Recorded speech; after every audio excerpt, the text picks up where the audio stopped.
lots of fragrances as well.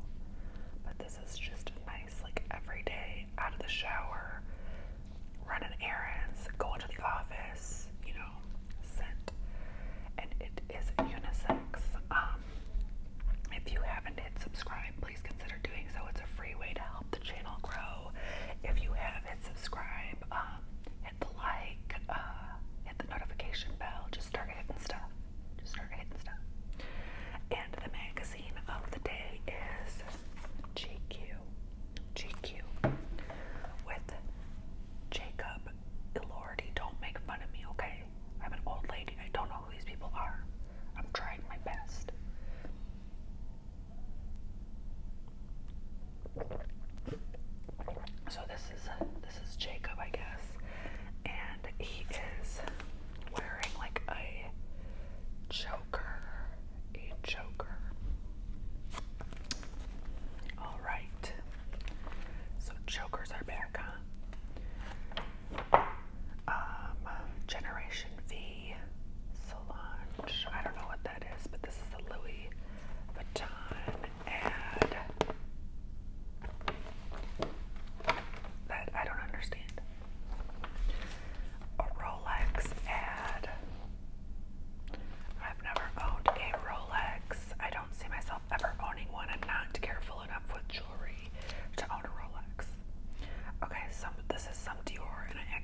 showing. It's just that stupid nail ring.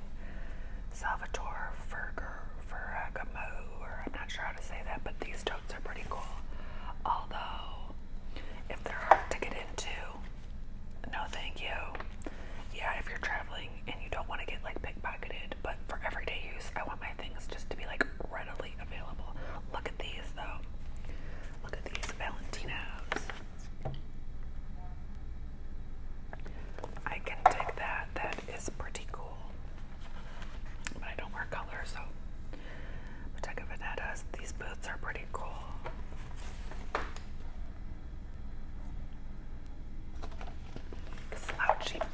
Slouchy but big, but long, tall, slouchy but tall boots.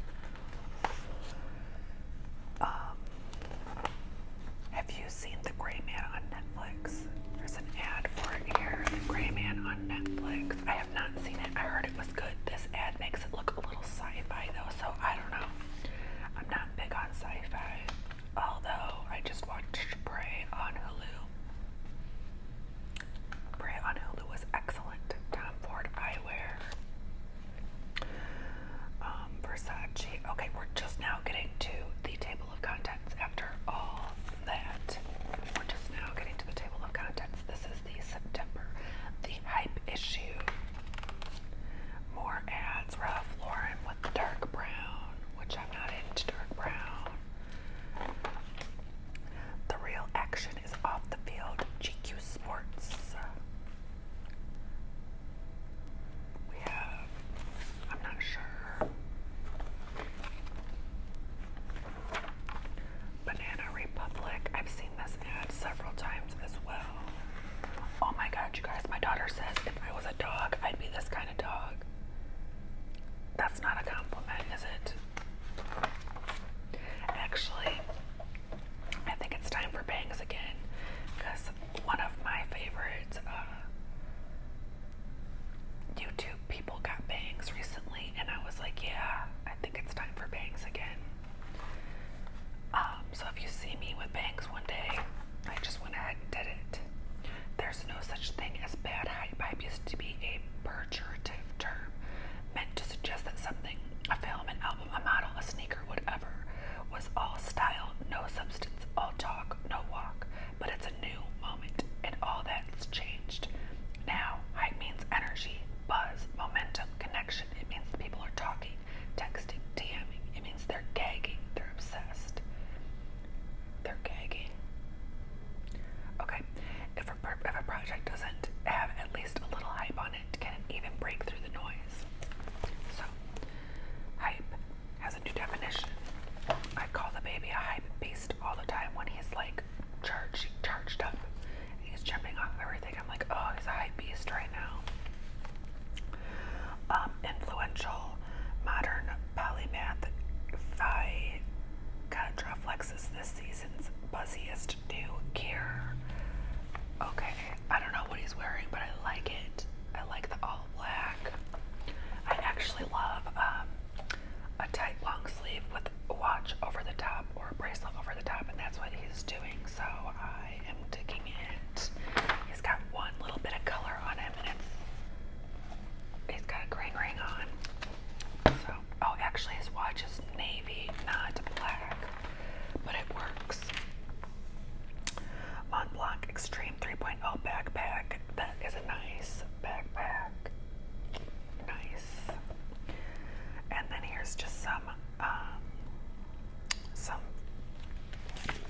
flowers floating over a hot desert breeze. It has a velvety warmth that dries down to cedar, wearing light on the skin. Then we have Golf Lafleur. I feel like I know about this one. This is fresh, searing, breezy. This musky floral evokes the sun-bleached roses on the beach, evaporating down to a woody base with a salty finish. So that is Golf Lafleur French Waltz. I've heard of that one. Okay, Boy Smells. Definitely heard of this one. I think I have a sample of this one. Boy Smells Violet Ends. This peppery, smoky violet number rates more Western showdown than English garden.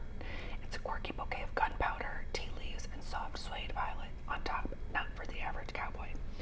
Okay, I smelled, I need to smell this because I have a sample of this at home, but I smelled Victor and Rolf Flower Bomb Nectar, and that one has a gunpowder note, and I cannot say that I liked it. I was very interested to smell it. So now if I smelled this one, I'll know if it was just the gunpowder that I did not like in that one, or if it was just something else in that one I didn't like, because that was the first scent I smelled that had the gunpowder note in it.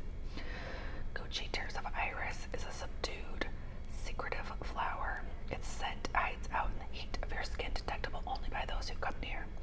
The effect is comforting, heady musk that smells like the pages of your favorite beat-up first edition novel. What? I do love Iris scents. I have a lot of Iris scents. Iris is said to have like a makeup bag type of scent, so I love when they make Iris and like cedar come together, because like it smells like old-timey makeup. Old, I don't know how to explain it, like books and makeup together, books and a makeup bag together. It's like, that's me, you know. I don't know. Frederic Malle Rose and Cuir. I'm not sure how to say that, by Jean-Claude Elena. Roses and leather may read as an unexpected duo, but this fragrance ships it well. The rose is a classy interpretation of a more angular than dewy petals, giving it a crystalline edge to the otherwise suede-like leather underneath. So that's all those. Love the bottles. Love the bottles.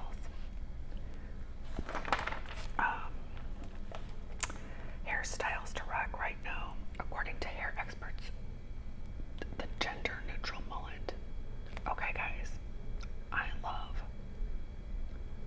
the girl mullet. I do. I love it. But the gender-neutral mullet, that's a little too, for me, I couldn't do it. That's a little too masculine for me, but I love it on others. Mullets on guys, sure, why not? 3 newish novels worth devouring. Actually, my last baby was born with a mullet. He had like short hair, but he had this floater in the back that was like he had hang time in the back, and I didn't cut it for a long time because it was hilarious and I just loved it. Doesn't have it anymore, but since he doesn't let me cut his hair, he's probably gonna end up with a mullet again soon. 3 newish novels worth devouring. Buzzy books from some of the most exciting authors from around the world. The Last White Man by Mohsin Hamid, a moving fable. The Last White Man begins with a simple Kafkaesque premise. White people start waking up with dark skin. Where it goes from there is so much more complicated. Set in an unnamed city, the book centers on a young couple, Anders and Una, as they reconfigure their relationships as the world changes around them. The seeds of the book were planted around the time of 9/11, when I experienced a huge change in how I was perceived as this brown-skinned guy with a Muslim name at airports. I want to read that. The Furrows by Namwali Serpil. One line rings through Serpil's novel like a mantra. I don't want to tell you what happened. I want to tell you how it felt. The follow-up to her award-winning debut, The Old Drift, The Furrows takes it to the mess and uncertainty of grief. When her younger brother dies in an accident, a girl named C has to chart a way forward. She navigates her parents' coping mechanisms, psychiatrist, and her biracial identity on a journey that takes her from Baltimore to San Francisco. I wanted to write about how grief interrupts time,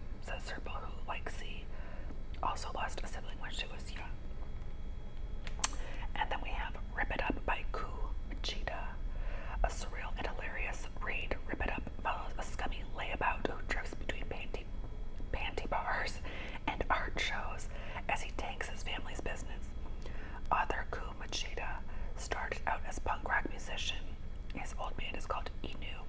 Before he started writing books in the 90s, and now he's recognized in Japan as an influential literary iconoclast. Now these are those books. If any of those sound interesting to you, I definitely, this one I have to read. This one sounds good, but like I want to read the first one first.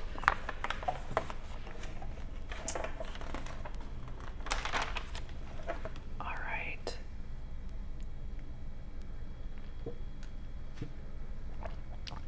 Now we have some Ferrari, Formula One, Ferrari race team stuff. It's red hot. Red hot. I am not racing. It does not interest me. There are sports franchises that even nonpartisans root for. Ferrari is one such team, and the prospect of its revival in Formula One is delicious and thrilling for everyone except the meanest sourpusses. I'm the meanest sourpuss because I'm not interested. Sorry. This is oh, that's who it is. He's from Euphoria. That's who he is. Okay. After finding instant fame as a rom-com heartthrob, Jacob Elordi became a sensation for his portrayal of an enthralling, toxic anti-hero in Euphoria. Now he's living in the shadow of the Hollywood sign, balancing his big-time silver screen ambitions with a few existential quandaries about the cost of success. I saw yesterday that, people are starting to say no to foundation, which I don't wear foundation. I hate foundation. I'll wear it once in a while. I'm not gonna say never wear it. I own it and I'll wear it sometimes. But as an everyday look, no. And so no foundation look is coming back in, which is not to be confused with the clean girl aesthetic or the no makeup look. That is actually a lot of makeup, but it's a no makeup look. It's not to be confused with either of those. And apparently, there's only one cast member, I think they said Maddie, on this show that they put foundation on. The rest, no foundation. So it's just kind of like a show them what you're really working with era, Get over it. Skin is not perfect. Year of energy. These are some sneakers.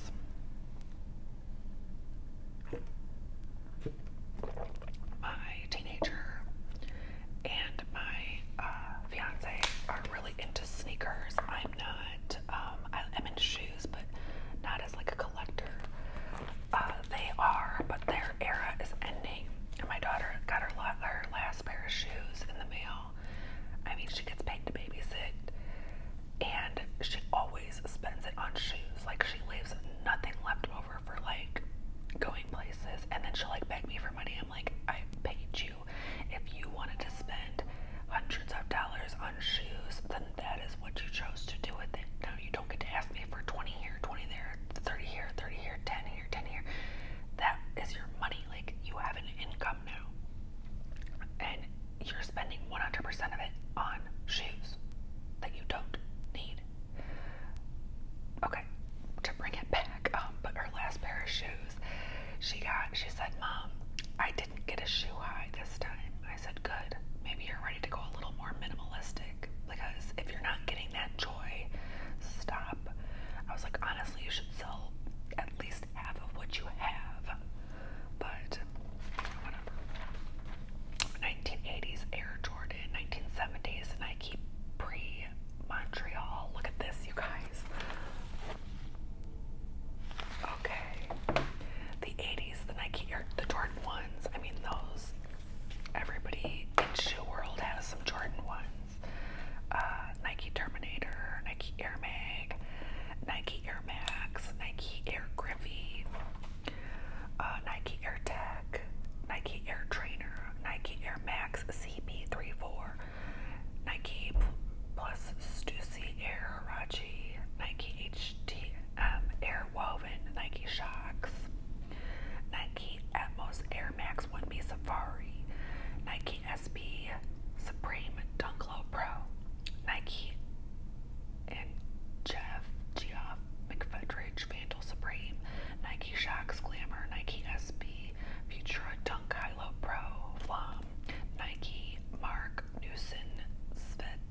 midget.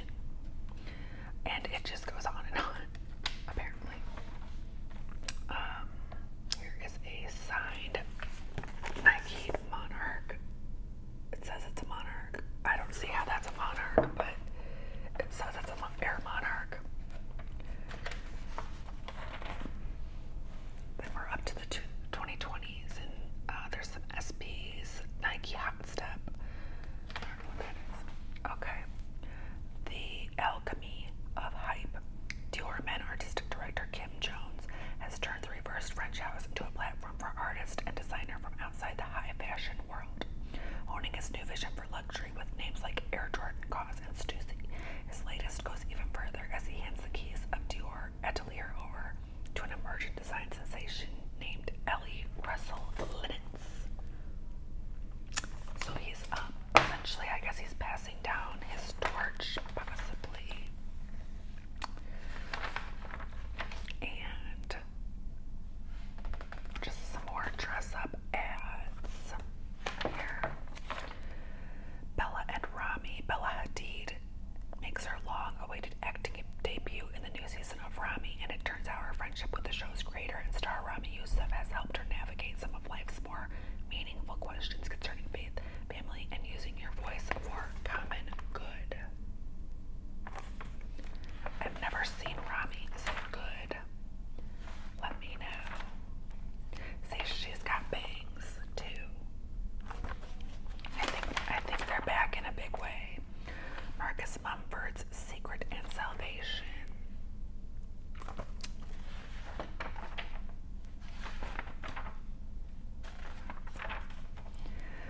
The story of John Riley and his talented son. The curious story of John Riley and his talented son Leo. Sorry, that writing is really weird. Okay.